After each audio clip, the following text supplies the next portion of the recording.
Welcome back to Something in the Wilderness. My name's Steve. This is part 2 of a 2-part episode, so make sure you go back and listen to part 1 before you start part 2. Again, we're talking about Konstantine, one of the most well-known songs among the hardcore Andrew fans. This time, I invited 3 more returning guests to help me break this one down. 2 old-school fans and 1 newer fan, and I talk about our experience with this song and what makes it so special. We also debate the lyrics and wonder, are there really different versions of them out there, depending on the recording?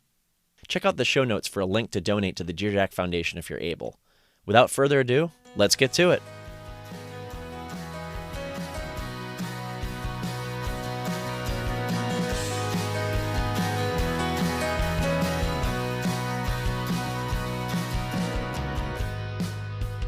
All right, so I'm so excited to be back here again for part 2 of the Konstantine episode.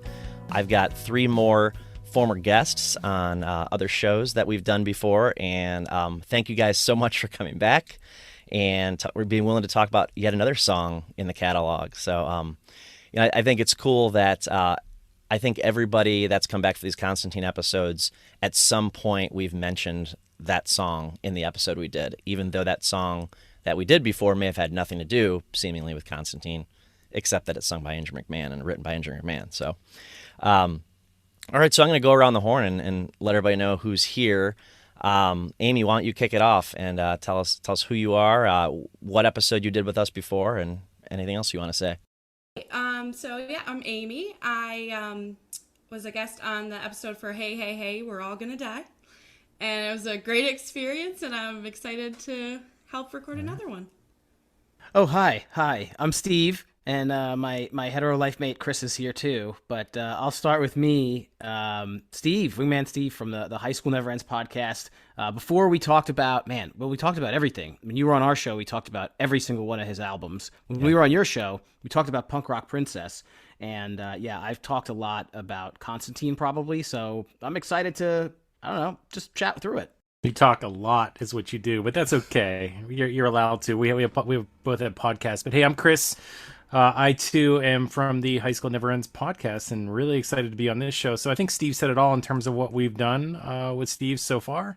Really enjoyed talking about Andrew McMahon, and look forward to talking about him again a little bit more today. Yeah, and if those of you listening have not had a chance to check out the High School Never Ends podcast, like they said, I was featured recently on it. They called me a resident Andrew McMahon expert, and I don't know about that, but I tried to do my best, and I was just there to share my opinion. Actually, I had just a really good time talking through it, because how many times do I get to talk about Andrew McMahon for like 2 hours with a couple of people? So don't be humble. Awesome. You're an expert. And it's funny that when I know that the timing of podcasts and airing or whatever. So our episode came out last week. I still haven't finished listening to it because it's like 2 hours long. So I've been doing it in parts. And right before we started here, I was listening to you rank your top 5. You, Steve, listening to you rank your top 5 Andrew McMahon songs. So I'm not going to spoil anything and see if Konstantine's on there or not. So check out our show and you can hear that. Yeah, no spoilers. And that was a hard one. I mean, Amy, you probably understand that. Picture if I asked you your favorite 5 Andrew McMahon songs of all time. So that was a tall task. I know. Usually, if I'm ranking anything, Andrew McMahon's just separate. Like, if it's overall, he has to be his own category, because it doesn't compare. Now we have to make Amy do it at some point. Right. Start thinking now. By the end of this, you're gonna by the end of this episode. In my head right now is like least favorite, because I did rank them one day. So I was just home alone and just had like a bracket style face off and impressive. We should all remember that come March, like March Madness. You should do that. I know, that's exactly. I had hopeful. Well, I think there's a good chance on anybody's bracket that Konstantine would at least make it to the Sweet 16. That's just a guess. Maybe even Elite 8, Final 4 for some people, higher. So. What's interesting about Konstantine is it's not his most famous song. It is his longest song. Do you guys know what his second longest song is? Does anybody here know that? I think I do. I think we talked about it on the show. Is it Caves? I was going to say Caves. Caves off of the Glass Passenger.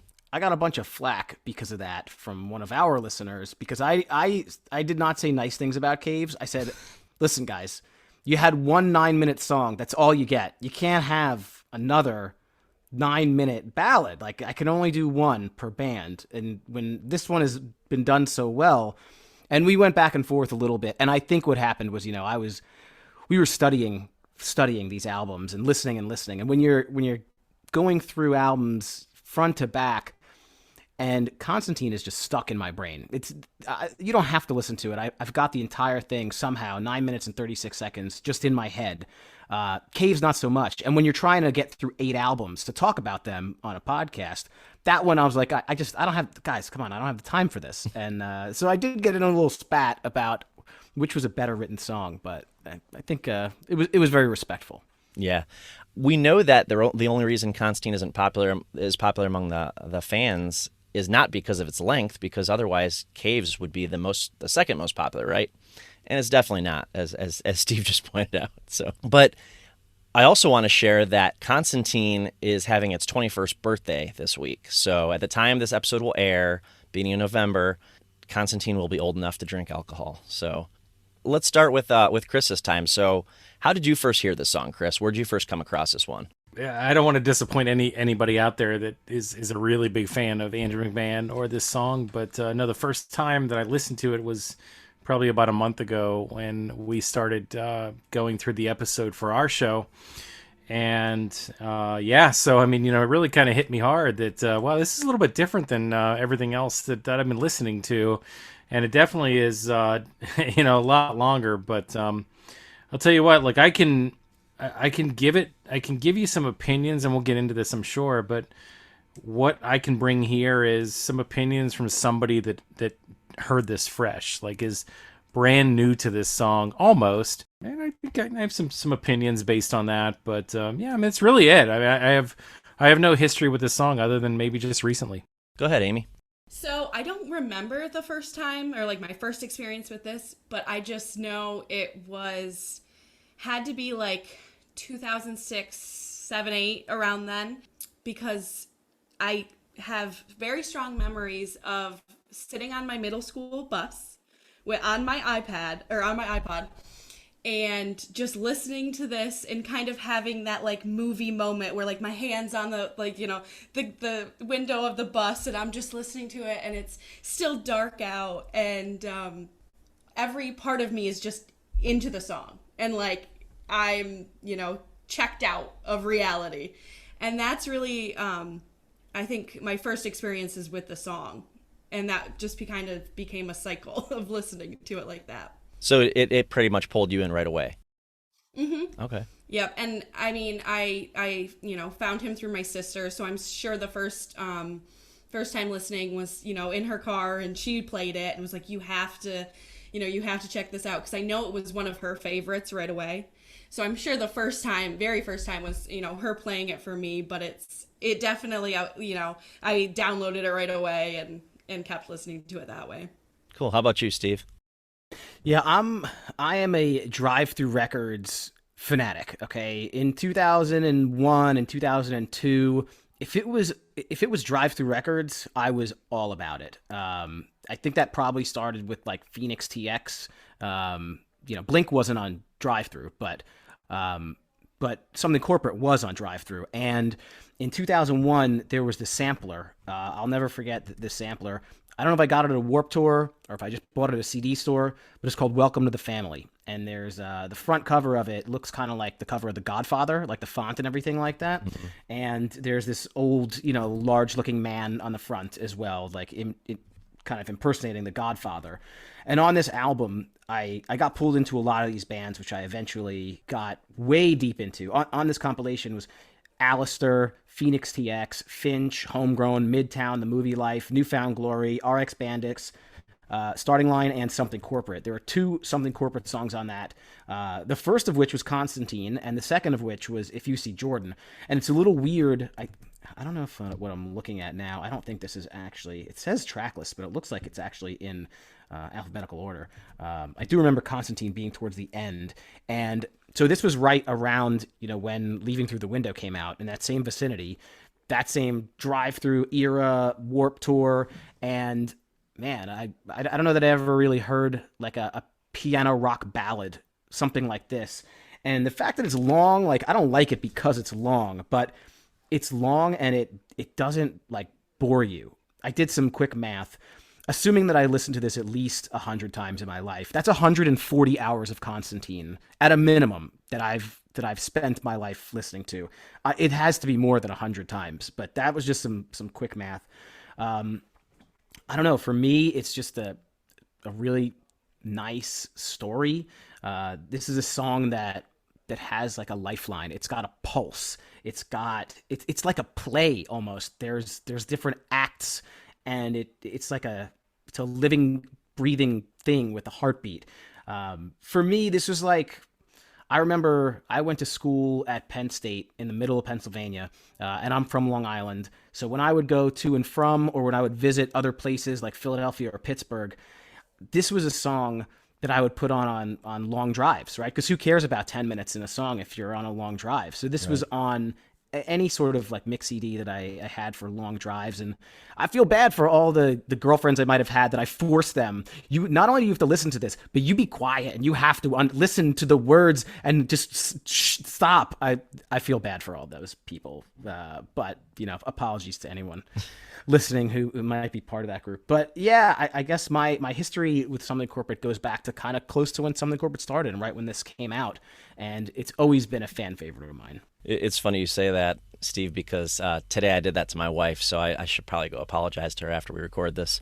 I was like, you know Konstantine, right? And she's like, well, I think so. I mean, I probably heard it, right? And I'm like, I thought you're an Andrew McMahon fan. You got to go listen to it right now. And she didn't even get through the whole thing. She walked in her room, she put it on, and she was out making lunch a little while afterward, and I'm like, thinking, it's still playing in there. You got to go back and listen to it. But I didn't say that. Now, in 2021, can you imagine making somebody listen to 9 minutes and 36 seconds and not expecting them to check their phone or do something? Like, it's... Exactly. Even in the car. It's a good test, though. Like, like a judge of character. Like, let's put this on, see what you do, see what, where your hands go, where, if you're really listening. And I don't fault my wife because I make her listen to Andrew McMahon so much. So... she's heard enough, and she's probably heard Konstantine in the background more times than she can count. She just doesn't realize it. Do you guys have a favorite setting to listen to this song? Yes. Favorite setting, and it has to be headphones. Okay. It's one of the only songs that it has to be headphones. And headphones, and like I listened to it before, we got on here, and dark room. Dark room, headphones, just... It's like this like spiritual experience that has to be done with that criteria. I don't know. And I think it's always been that way. So yeah, when I think of this song now, at least in the past year, I think of a dark room with candles lit because I remember the Dear Jack Foundation show that he streamed online. He normally does it in person. He had to do it online last year for the pandemic. And that's the version that really sticks with me. And so that's what I think of. I think of myself in my basement. When I watch live streams, try to set it up like a concert as much as possible. I got the nice speakers, the TV set up, all the lights are off, and it's just me in there. And the way he shot it was him on a piano in a dark room with candles. So that's kind of what I think of, and that's what I feel is the ideal way to listen to it. So. I think it would be good to listen to this like at night in the pouring rain outside. So that's the way that I see it. Like I'm in the pouring rain and somebody else is there, maybe a girlfriend, or that's not really applicable to me right now. But anyway, so you've broken up the relationship, you start going away, you get in your car, you drive, and then you spin back around the car, you get out of the car, it's still raining, and the song's playing in the background the whole time. That's what I think of. Sounds like a great idea for a movie, or at least a movie trailer. Yes. Do you guys think that people outside of so we know the song really well, and of course when I put the word out to all the former guests of Something in the Wilderness, a lot of people responded and said, yeah, I'm interested in talking about Konstantine. Of course, everybody knows that song. But when you go outside the fan base and you go outside the early 2000s emo pop punk scene, do people outside of that know this song? I don't think so. I doubt it. I mean, just to make up with the song, man, you can't get a radio play. There's not a video for it. I mean, there might be some videos of it on YouTube, but a 9 minute and 36 second song, was it Billy Joel says you gotta cut it down to 3:05. Otherwise, nobody's really gonna know it. But if you're into this type of music or this artist, I feel like yes, you do know it.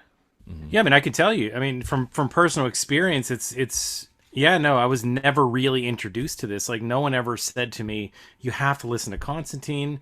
It just never came across my plate over all of those years. And I was into, like, pop punk music, just that sort of thing.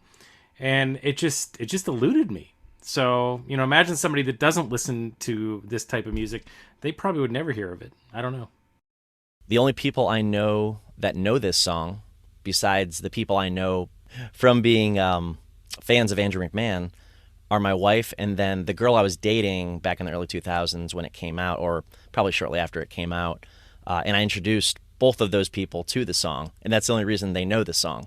So no one else I know, again, outside of the Andrew McMahon fan community, let's say, knows the song. Kind of like you, Chris. So like, just, if it's not in your face, if it's not brought to your doorstep, if you're not in that, you wouldn't know it, right? Well, where else was it though? Like, if you could tell me, like, was it in a movie or was it on a TV show or anywhere that somebody would have heard it and said, "Oh, that's awesome"? It wasn't even released on a proper album. Yeah, it wasn't. And I'm really surprised, Steve, that you said it was on that compilation. I think I've heard that before, but on a early 2000s pop punk compilation, if I put that on and I didn't know something corporate and I heard Konstantine start, I might be wondering what this is and what I got myself into. So that's, I love ballads as much as the next fan of this style of music, but I guess I would have felt like that was unexpected on a comp like that. I don't think it really fit, but it did a good job by putting something that didn't fit that made me want to like hear more.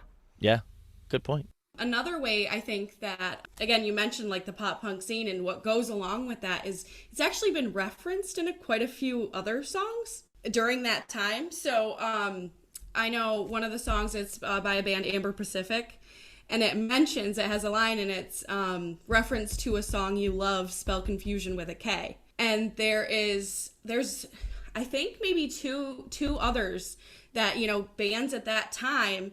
So they found it somehow, and then loved it enough to reference it in their own song.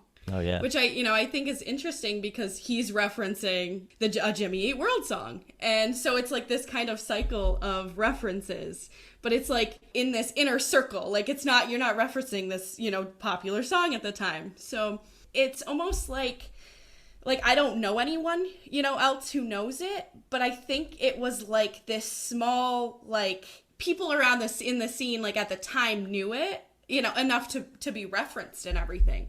So I do find that interesting that it wasn't on an album, but it had this almost cult classic, small town, like, it's like feel to it, enough to be referenced and just become this thing that everyone wants to hear at every show.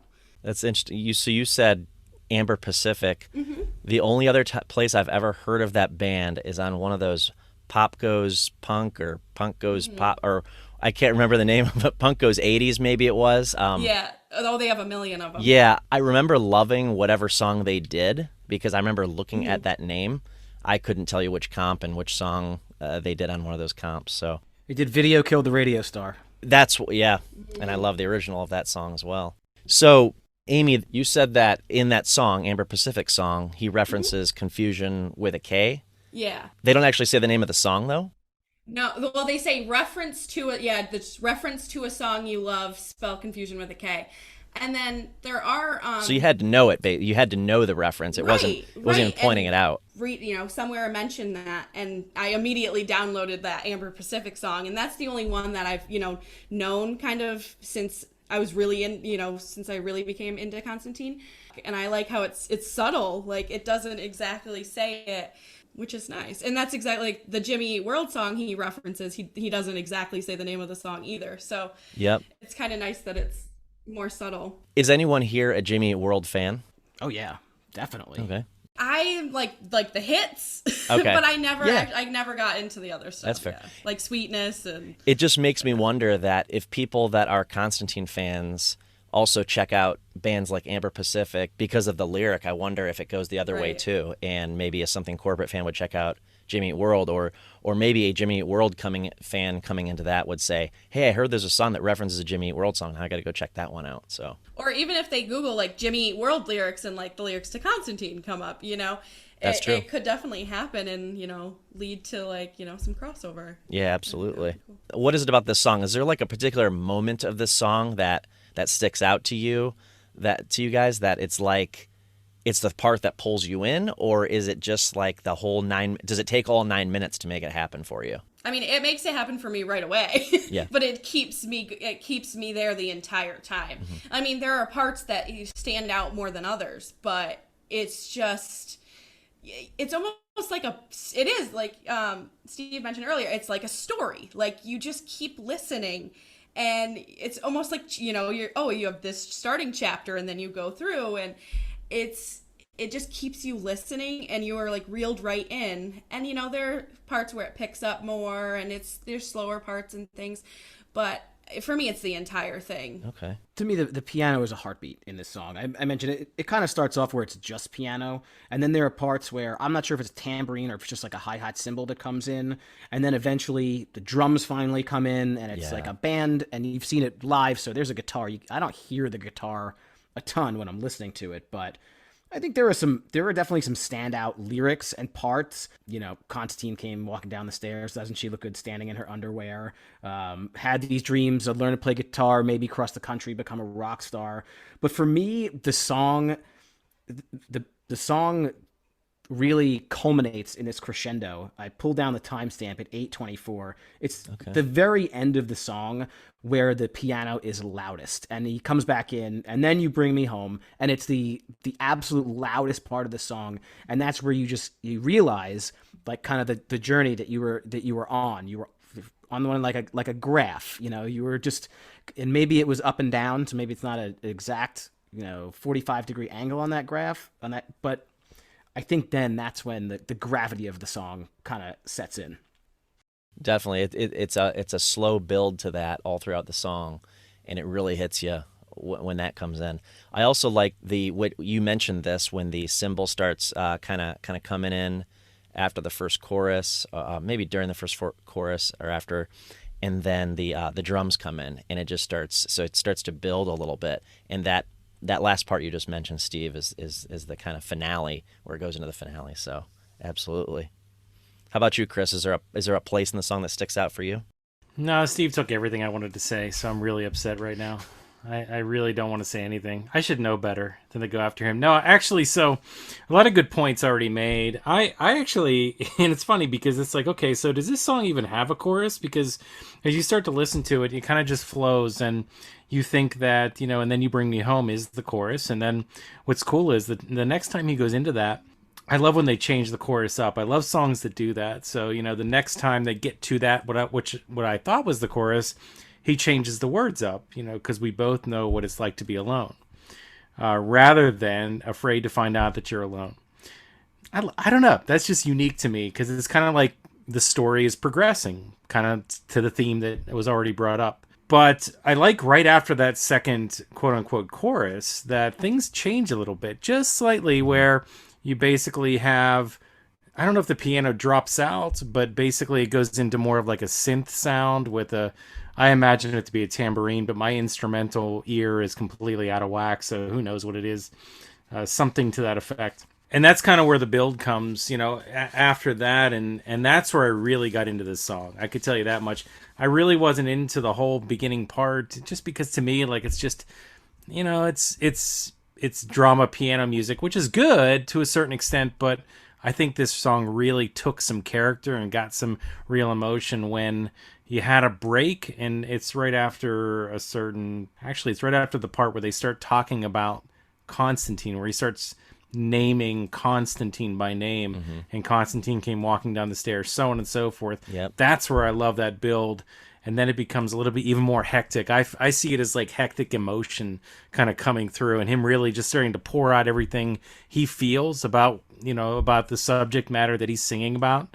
And that's where I think this song really just, has a ton of heart and emotion, is right there. That's what stuck out to me.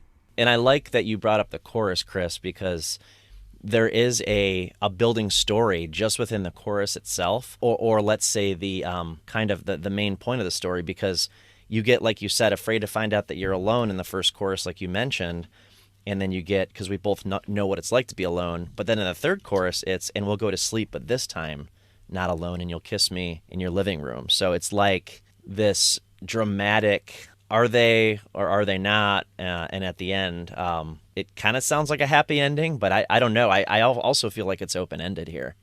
Like I don't really know if this is going to have a happy ending. Steve, are there alternate lyrics somewhere? Because it's funny. I'm like looking through. Steve is very good at preparing for these episodes. He sent us the lyrics from somewhere. I don't know if you just transcribed them or copy and pasted. Well, I'm glad you brought it up, Steve, because I was going to say I get these off of one website, and you might find something different out there. Because these either are not the lyrics or there's alternate lyrics. This lyric says, "It's the Jimmy Eat World and those nights in my car, but this time I'm alone and I don't see those stars." That's not the lyrics, right? I do believe there are two versions Really? of the song with different...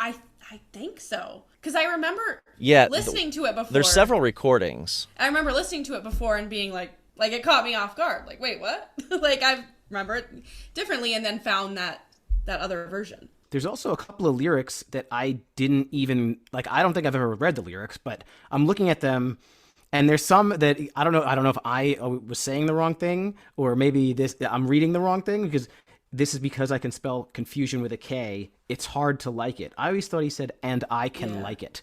What do you guys think that lyric is? I always have heard, "and I can like it." Okay. Yeah, and like I said, I get these off of one site, but I will say that the only thing I do know about whether these lyrics are correct or not is that when I watched two different live versions recently, one being the Dear Jack Foundation 2020 live stream, and then one being the Live at the Ventura Something Corporate DVD from like 2004, I think it was. He does change up the lyrics, if ever so slightly in places, especially in the newer version. And I'm not going to say it's a whole lot. It's words here and there. It's lines that are one before another that you would normally expect. So it's just little things here and there, because I was trying to read through these lyrics while watching the live versions, and then I just got lost. So yeah, these might not be accurate to the original version either. Yeah, they just stood out to me. I was like, wait a second, that seems a little off. And I have this stupid thing about my life where I can remember all song lyrics, but I can't remember like people's names or like what I'm supposed to do this weekend. But I remember song lyrics and movie stuff. So he actually has two really good call outs to other bands. He's got the Jimmy Eat World one, and then he also has a Newfound Glory one, which is in Jack's Mannequin song, right? I Want to Save You by Something Corporate. Yes. Yeah. I love that. There's not a whole lot of bands that like call out other bands. The only one I can think on top of my head, I know Yellow Card called that Saves the Day in a song, but I think that's pretty interesting. Sorry, I just went backwards. That's okay, because I love that too. I kind of look for what I call Easter eggs, and I had forgotten how much I like the song For Me This Is Heaven by Jimmy Eat World until I read these lyrics, and I was like, oh, I gotta go listen to that song. I found I was listening to that album a lot in the early 2000s, and then it just kind of got away from me at some point. I don't know. I have a burned CD of it somewhere from way back in the day. I should probably finally pay for it, you know. Do you guys ever look at the clock and see that it's 11:11 and think about like, I should make a wish, or I think about that song Konstantine? I do notice that, and it's happened to me more, I would say, in the past year than any year prior, but I think it's just more at the forefront of my mind lately. Is that supposed to be good luck or bad luck, by the way? The whole matching numbers. I think it's good luck. Apparently they have different meetings depending on the numbers. But I know we'd probably talk about this at some point, but so I've seen this live at one of the benefit shows. It was 2018 in Boston. And he sang that line about 11:11 at 11:11.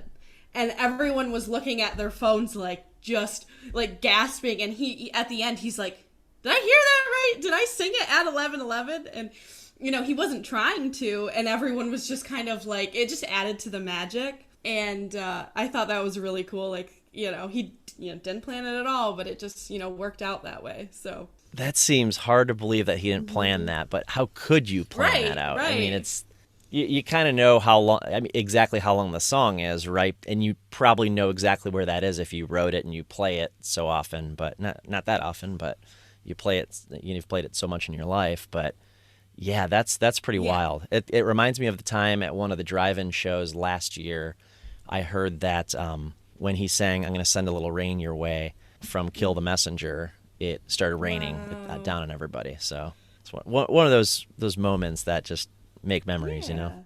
That was really cool of him, I gotta say, to come up with that. I don't know if he came up with it or he was the first person that I saw did it. I thought that was really cool, just a way to try and get back out there, but try and do it safely.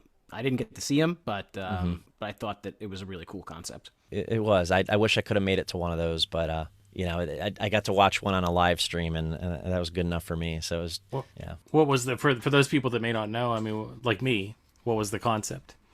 Oh, so it was right kind of smack in the middle of COVID. Vaccines hadn't come out or anything like that, but it was at the time where I guess he just went on the road with very few people, and he did just a handful of dates, like on a stage, and you could just pull up and park your car and listen to it either like through your radio or sitting like on your roof. So it was like a drive-in concert. Like a drive-in. Yeah, it's like a drive-in movie.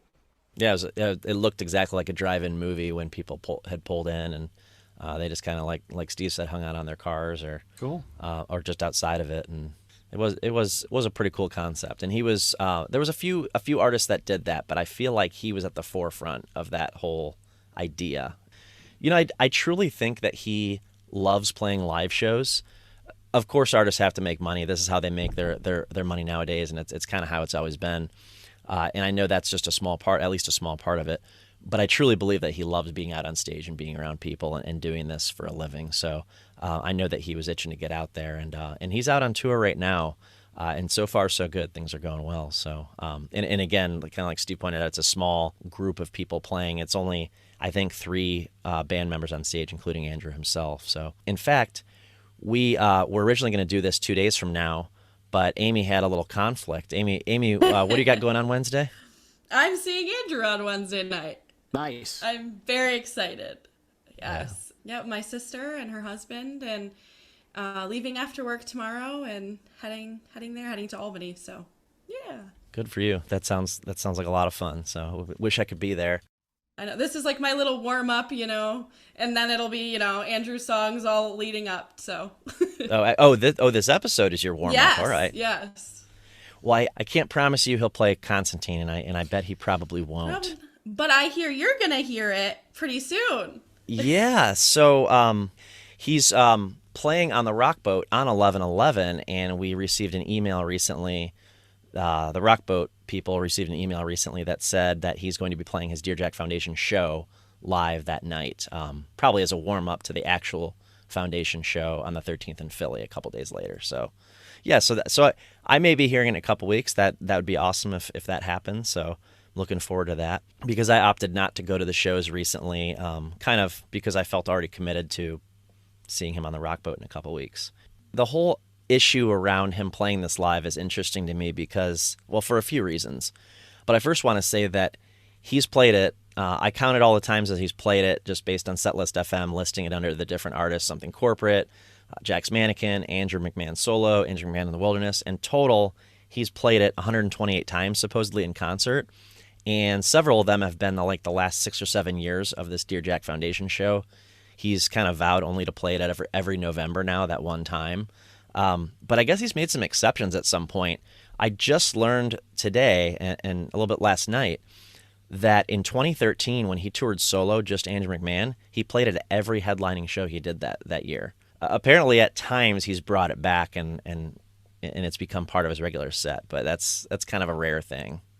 Do you guys know why Andrew doesn't play that song live much anymore? Didn't he just say if I play this live for you guys, I'm gonna have to play it every night, and it's a 9:36-second song? Is that what it is? Yeah, and he's right. So a lot of people were requesting it for years, and people still do. And if he plays it in Albany for Amy on Wednesday night, then she's going to post about it, or someone's going to post about it, and then someone on Thursday at the show is going to say, hey, I know you played it in Albany. Play Konstantine, play Konstantine, play. Hey, he might actually play it, guys, if we cheer, because we know he played it last night. So that's basically what it comes down to. Right, and I've heard him say, too, that, requests are for karaoke bars. He's got his set list, he's sticking to it, he doesn't want to hear that, and the heckling. I totally understand, but I don't know, it makes it special, too, that it's, once or twice a year now. And then if he does just decide to, there might be people who are like, oh, man, play it the next night or whatever. But it's Yeah. like he has, he can do whatever he wants, and it's kind of nice to he knows how much that people would appreciate it. So, but it's like it's all up to him, and yeah, he gets to decide. He could play 3 other songs in place of that. I think it's fair to say that everybody here is at least a fan of Konstantine, likes the song well enough, right? If you had to choose, if Andrew came up to you before a show and he's like, hey, I'm thinking about playing Konstantine tonight, but I'd have to throw out these 3 other fan favorites. What would you guys say? What if he gave you the option? Do you pick Konstantine or do you pick 3 fan favorites? I think it would depend, though. I mean, it really just depends on how much you like this song, because honestly, you could like a number of songs from a band, but be happy with this one specifically. I mean, because to me, like this particular song's a passion project by him. He didn't care that it wasn't going to be a hit single. He was happy with the fact that it was 9 minutes. Like, he put this together for him, and it came out, and so to me, and this is kind of getting off your question, but to me, like, you would feel like he'd want to play this because this is something that he feels really strongly about. He's felt strongly enough about this to put together a 9-minute song. Why wouldn't he want to get that out to everybody as much as he possibly can? Other than the fact that it's just tough to play a 9-minute song. There's probably, it's not easy to do that. But yeah, for me, again, if it were me, I would probably want to hear this because I think that there's just so much to this song, and I would give up a couple other songs for this one. Why not? In a Glamour magazine interview, he said this. He said, when I don't play it, I hear the crowd scream it a lot less often. So to me, it's a sacrificial lamb, unfortunately. By not doing it, it makes the show better for the audience because they're not hearing people heckle all night. So it's just kind of a sacrifice, I guess, he feels like he has to make the overall show better. And I guess I can see that. But yeah, it's also like keeping a fan favorite from your audience. So, but isn't this a fan favorite though? That's what I mean. That's what I mean. It's also at the same time it's keeping this fan favorite from your audience. Yeah, it's also 21 years old, and he's trying to probably promote more of the new stuff. He doesn't play it. At least I've seen him under Andrew Band in the Wilderness, and he played one Something Corporate song and one Jack's Mannequin song in an abbreviated set. But yeah. But I would take Konstantine all day. You could throw away any other 3 tracks. I don't care. I'll take it. I can picture him so well being like, why this song? Like, I just sat at my piano and I was just, getting my emotions out. And then, say he's got another song that he thinks people are really going to connect to. And say it's just people aren't resonating as much with it. So I picture him being like, why this song? Like, I feel like he doesn't understand it in a way. And, and maybe that is because he didn't plan on, releasing it or just sat down at his piano and did his own thing. But I picture him just kind of having like a disconnect. Like the fans have such a connection to it and him just kind of, scratching his head and being a little confused by it. But I mean, it's been so long, so maybe it was just like that in the beginning. Because I do think now he understands that it's special and things like that. But yeah, I'm curious how his attitude about the song has like changed over the years. Yeah, that Glamour article is pretty cool because it's like basically five questions just about Konstantine. It was but that was from 6 years ago, so his opinion may have even changed since then about it. I'll link that one in the show notes. Do you guys know who the song's about? So he writes about this girl in the song. Do you know who it's about? I don't think I remember. Yeah, Amy, do you want to take this one? It was an ex-girlfriend of his, and her name was Crystal, and it was with a K. Oh, That's what brings along the spell confusion with a K. And I do believe that he cheated on her. Oh wow, didn't know that. Yeah, that's I don't remember. I mean, he obviously hurt. It's in the lyrics. He hurt her Right. pretty bad. That's in there. Right, and I do believe this was kind of his attempt to get her back. Mm-hmm. And I remember my sister being like, it was like a MySpace bulletin at the time. And it was just answering a bunch of questions. And it was like favorite song. And she's like, well, it used to be Konstantine until I found out he cheated on his poor girlfriend. And so that like swayed her. But I think it's so interesting because it's like he's taking a lot of the lyrics in the song. I hear him like taking ownership of his mistakes. But at the same time, I've never like dug too, like, I kind of knew that, so maybe that's why I've never, like, dug too deep in the lyrics. Like, this is one of those songs that, like, I always attach to what's going on in my life versus what was going on in his at the time.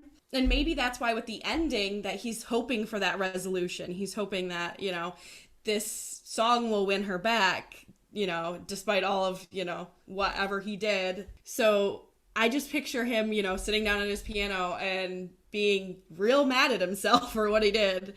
And feeling embarrassed. And maybe the song embarrasses him. Maybe it's embarrassing to him. And then with the lyrics, you don't want to look much closer because you're afraid to find out all this hope you had sent into the sky by now had crashed, and it did because of me. So that's what I mean by, like, taking that ownership. But at the same time, in other parts of the song, I feel like he's placing, like, some of the blame on her in ways, like how it switches kind of between, like, we were drinking or you were drinking and things like that. I do think it's like, oh, I did this, but...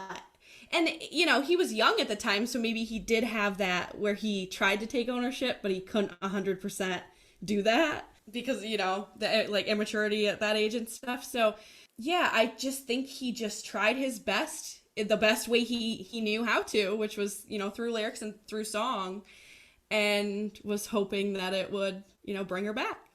Hey, that's how he wooed Kelly. The story goes with the song "Walking By." That's how he wooed her. So I guess it worked out for him in the end with a different girl, which is probably for the better. A different girl that's name starts with a K. But I like these lyrics. These ones jumped out to me just based on, you know, what you were just saying. If this is what it takes to lie in my mistakes and live with what I did to you and all the things I put you through. And that's the part where it goes into the 11:11. So I'm going to skip down. They'll never hurt you like I do. No, they'll never hurt you like I do. No.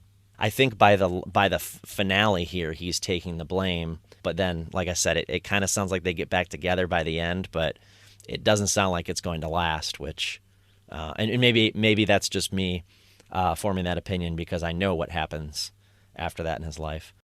I've also heard that it's an amalgamation of several women that he dated. He says he dated several girls in high school or women in high school, and he kind of picked pieces of some of those relationships to kind of put them together. And but it sounds like the primary subject of the song may have been that crystal with a K, huh?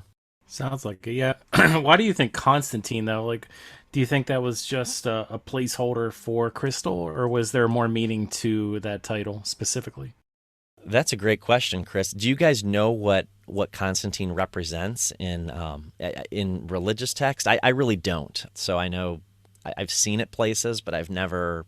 Well, I mean, so I've never dug into it. Yeah, I mean, you know, I have it here. I kind of looked it up prior to the show. You know, Konstantine, so first ruler of the Roman Empire, and it's the first ruler of the Roman Empire to embrace Christianity.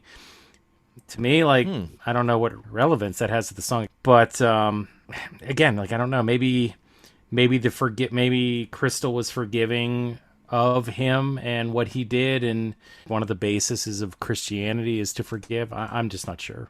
Yeah, I guess I never put any thought into that, but I don't know if it has anything to do or if he was just picking a name that couldn't possibly be a woman's name. Could be. So, but yeah.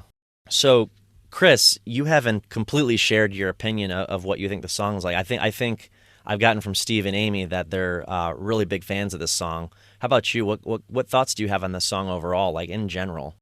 It's not necessarily my favorite Andrew McMahon song. I like more of his upbeat, fast-paced stuff more than this. Mm-hmm. It's more of like those, you know, those types of songs that are more situational, where you feel a certain way, you got to turn on a certain song. So for me, I mean, I think that if I was in a type of mood where I was something in an emotional situation, maybe this would have been more relevant prior to my time in life now, you know, maybe more college age, or when I was, you know, in the dating scene, you know, with different situations related to that happening. I think maybe I could have gotten into this more because I would have related to the song more. But just as a musical piece, I think it's definitely, it's beautiful. I mean, it's well put together. I do like piano music, and I think done well, it can be something nice to listen to when you want to relax or you want to just kind of feel something. So I like it in that way, but again, I would have to be in a certain mood to listen to it. And it's just not necessarily my number one top type of sound that I prefer on a regular basis. Yeah, I think among his ballads, it's one of his best for sure. But I can see how someone who doesn't live and breathe Andrew McMahon in terms of their musical tastes, I could see how it wouldn't be exactly their wheelhouse. Being that, I mean, just the fact maybe that's a 9.5 minute song. If it was a 3.5 minute song, you're like, oh, that's a beautiful song. All right, we can move on. But yeah, 9.5 minutes is a long time to commit to. That doesn't bother me. The length doesn't bother me. No? It didn't seem like 9.5 minutes to me, to be honest with you. It goes by quicker, and maybe that's to its credit. It does. So I'll be. Is this a hot take? I like Globes and Maps better, but that's just me. Sorry. Another good ballad by Something Corporate. This is a great song, though. I mean, again, I'm not putting it down. I think it's the fact that it kind of just flows from front to back. I love the storytelling aspect of it, and I love the build, and it just has so many good things to it. Not my favorite ballad, but I would definitely give it the thumbs up. Again, I'm with you guys. Yeah, I mean, this guy wrote this song when he was 17 years old. It's now 21 years later. What are your final thoughts, Amy?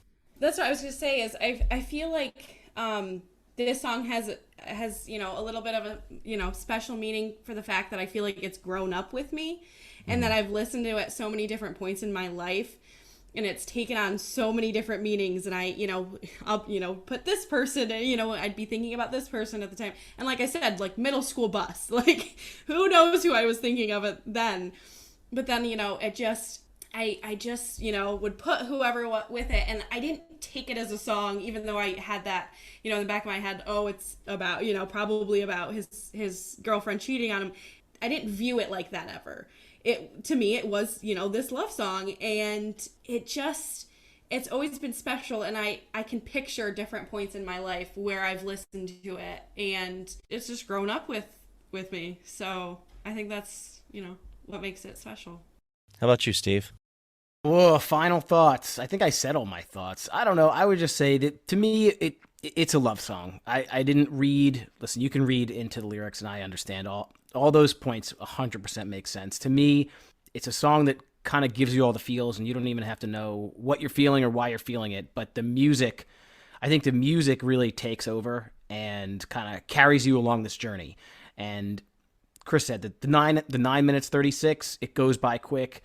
It doesn't, hold the song down. There are other songs that are super long that we've talked about that can do that and are a deterrent to listen to it over and over. But, it's the Jimmy Eat World and those nights in my car listening to Konstantine. It's a great song, and it's held a special place in my heart and my musical taste for, I guess, 21 years.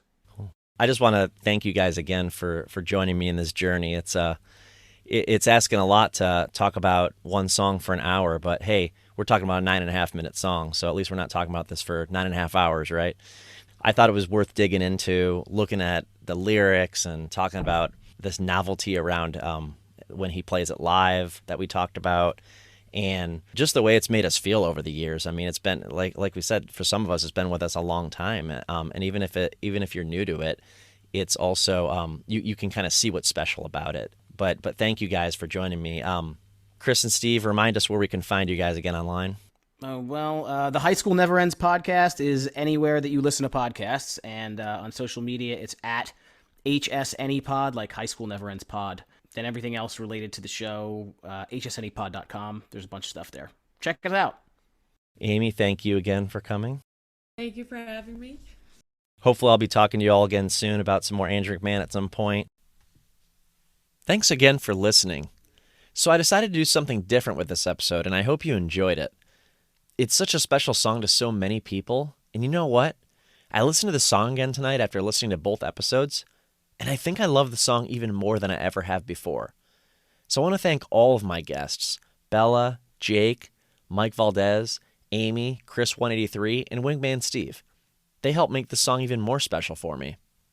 So if you're listening out there and you'd like to discuss one of your favorite songs, either email somethingintherwilderness@gmail.com or message me on social media. Check us out on Instagram, Facebook, Twitter, and YouTube. And make sure to check out the show notes for that Dear Jack Foundation donation link if you're interested in donating to the cause.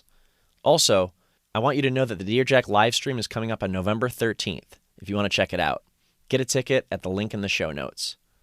I always watch the clock. It's 11:11, and now you want to talk. It's not hard to dream.